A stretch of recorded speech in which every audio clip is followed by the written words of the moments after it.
kabady, kinabi na tayo pagdating sa spot. Kaya automatic nagagayak agad kami para mag-dive.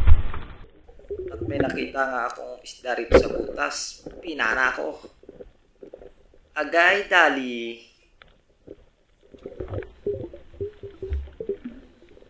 At syempre, lumubog uli ako dali-dali. May nakita. Isa na naman. Siyempre, paspasan ang loob. Ang daming isdang labas. Huli ka.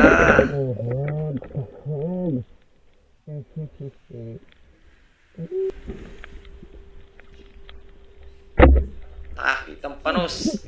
Agay sala. Uy, laking samaral. Eto na siya. Tagilid na. Bilisan mo, kakapusin na ako. Ayun. Agay, tali.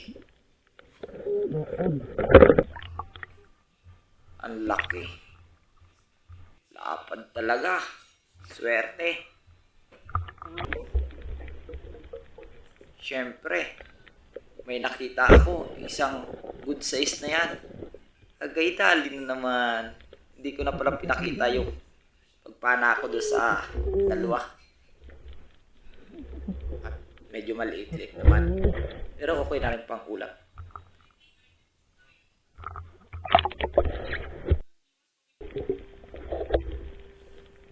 Ayun o. Ayun o. Pasilip-silip ka. Huli ka. Isa pa? Ikaw pa? Tatago ka pa ha? Parang nawala. Nawala nga. Wala na talaga. Siyempre, lipat sa bato. Diba? Ayun. Wala po. At nakawala pa. Siyempre, babalikan natin yan. So, tagal mag-reload. Nagsabit-sabit yung Dynama. Pero hindi siya umalis. Hinintay niya talaga ako. Huli ka. Okay. Biyaya, ayos.